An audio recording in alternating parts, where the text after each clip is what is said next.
To Foster Care UK's live stream on Facebook and YouTube. Welcome today, and we're delighted to be talking to Annette Fairhurst, who is our MATS Clinical Director. Now, she's going to explain in a minute what MATS is all about and what it stands for. My name is Lucy Webber. I'm the Fostering Advisor Team Leader. So welcome, Annette. Hi, nice to be here. Thanks for joining us today. Can you just explain a bit about your role and what you do, please? Of course. So I'm the MATS Clinical Director. I oversee our multidisciplinary assessment, treatment and therapy service, which sits across our whole fostering agency. So that's within FCUK, the South East, the South West, the Midlands, the North and Excel. Okay. So can you explain a bit more about what MATS is, please, Annette? I can, of course. So MATS is a service which is entirely focused on our young people and our foster carers. It's about creating long-term stability for children in fostering families. It was born out of a recognition that some of our CAM services are really struggling because of the volume of children being referred. And also in recognition of actually needing to have longer term work for young people sometimes in order to just help that repair and connection build within their fostering families. So the service was born actually down in FCUK, which is fantastic. And we have built that over many years. It's been running for about 6 or 7 years now, and it's developed across all of our regions. And we have some fantastic outcomes. So predominantly, in terms of kind of thinking about the nitty gritty of kind of what we get up to, is there is a massive portion of our support which goes to our foster carers. They are, the predominant agent of change for our young people because they create stability and safety. They model great parenting. They help those children feel safe within a family setting, which is something that maybe they've never experienced before. So we have a clinician who's a therapist of any description, who just support that foster carer to think about, what they're experiencing with that young person in their home. So that can be about their connection to them. It can be about something that the young person communicates in their behaviour. It could be thinking about sort of how they respond to certain behaviours. So it's a little space every week for a foster carer to just kind of go, oh, right, well, these are the things that have happened this week. This is what I'd like to think about. How can I parent this particular young person to help them repair and build a better connection with me? And so that's what that space is for. It can also be a bit of a space for the foster carer to go, oh my goodness, like this happened this week. How can I understand this? What should I do that's different? So that's kind of what that foster carer support's about. So is that face to face or is that on the phone, or both? It's a bit of both actually, and it really depends on that foster carer. Predominantly we do that virtually or on the phone, so it could be on like a kind of Teams or Zoom or whatever. It could be just telephone support, but there are some foster carers who really prefer it in person. We do tend to, where possible, at least have the first couple of meetings in person so that we can connect better, can't you, when you're in person? So it helps for that relationship to form in that space. So then obviously then it might move on to being sometimes virtually. We do have foster carers who prefer all the time to be in person, and that's absolutely fine. It's just about what suits who we're working with at the end of the day. So obviously you've explained that we support the foster carers themselves. What support do we offer for children, the children in care? So within part of our service, we do direct therapeutic support for our young people, and that always starts with a therapeutic needs assessment. And that is to determine kind of where this young person's at, what their experiences have been until they've come to our particular fostering family, to think about what their presenting needs are, what they're communicating to us. And that will be pulled together through loads of different meetings, consultations, and that will be thinking about what information we've been given from our local authority provider. we'd be meeting with the young person themselves, we'd be meeting with maybe their school provision. So we get a really holistic view of kind of that young person. So it's like a bespoke service, isn't it, to meet the needs of that each individual child? Absolutely. It's really important to us that we make sure that we are working entirely to that child's presenting needs.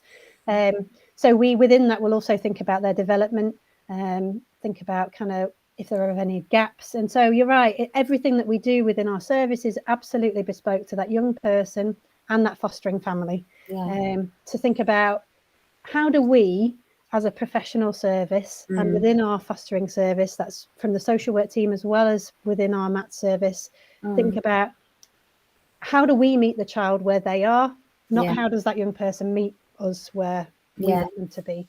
So what might that look like? What type of therapy would you offer that child?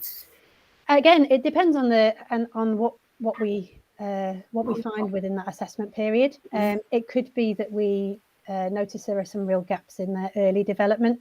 And quite often when that happens, we sort of seek some advice from our occupational therapists who will think about the young person's sensory integration. They might think about kind of some of that physical development that might not have happened due to neglect or something that's happened in their early experience.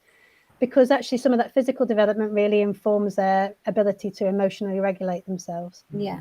So that could be one area.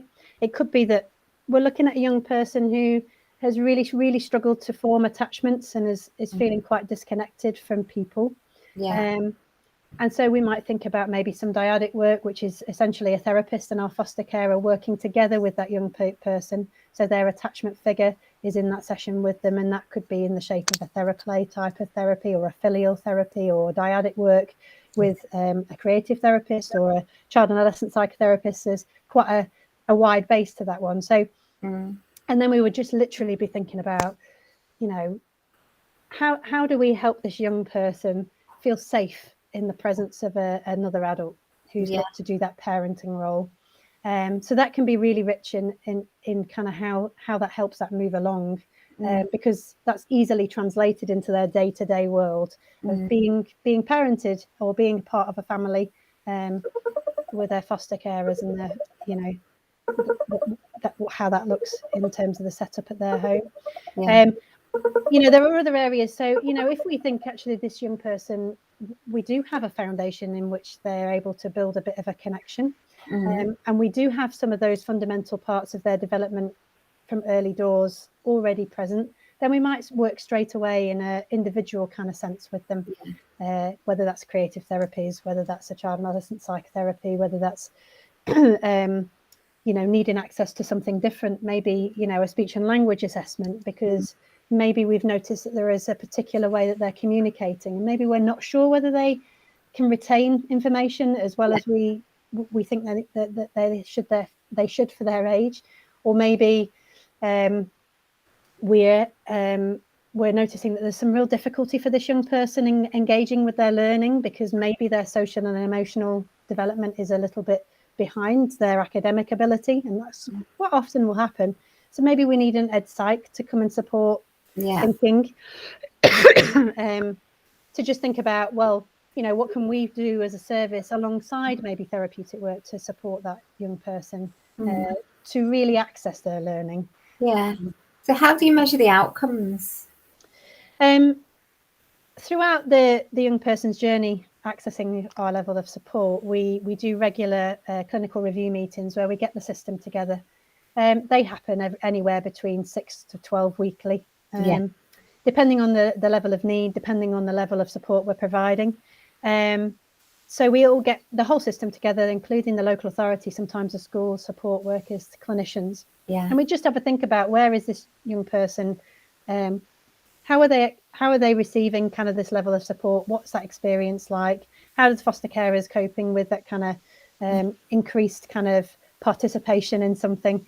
And is that meeting everybody's needs? And predominantly, how is this affecting a good level of change within that young person?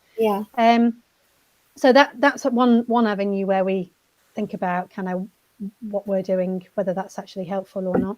Another area is that we revisit some of those assessments that we do, and we reassess and we update those assessments, and we just revisit with that young person about, where are they at, and do they think it's helpful? And so it's really important to us to get the participation of the young people as well as the the professional system and their perspective. And it's about keeping everybody alongside everybody else. And is the support ongoing? Is it, and when do you decide that it's an appropriate time to end the support? We decide that it's usually part of the CRM, so the clinical review meetings. We review the package all the time. So is this level of support still needed for this young person? We have to be really mindful that actually sometimes when the young people become really settled and things have become really good, that actually if we take that away, sometimes things start to bubble. So we need to really, really consider what would the affect be of us taking away some of that support. So we communicate, but what we say is we decide that as a full collaborative team working alongside the local authority and everybody. So not one person has that responsibility to make that decision. And obviously, we get everybody's perspective on that, hopefully including that young person. In the best interest of the child, isn't it? Absolutely, and then we obviously then are very transparent with the local authorities, and we think about whether we need an increased level of support or whether we can step it down onto a lesser support. But we're just really, really careful about making sure that we're making the right decision by the young person and that fostering family. So when a child's on a MATS placement, do you see less placement breakdowns, would you say? Yes, absolutely. I think we've got lots of young people across our, within all of our areas who have, got to a point where sometimes things have got really, really wobbly within their placement with their fostering family. For whatever reason. It can be a multitude of reasons, but actually when we've been able to reach them via the MATS level of support, we've actually seen some real stabilization in their, their time with that family. And I think that's really important for us to see that change. And that isn't just with that child. I think, that the change doesn't just lie with the child. It always lies also with us, within the system, within our foster carers. And so I think we can celebrate it as a huger, wider system when we sort of allow a greater stability to happen. So yes, it does affect stability massively, and we do see less breakdowns with the children who are accessing a level of MATS support. For sure. Wonderful for the carers as well to know that they have got you at the end of the phone or to arrange a meeting with, to enable them to be able to support the child in the best way that they possibly can.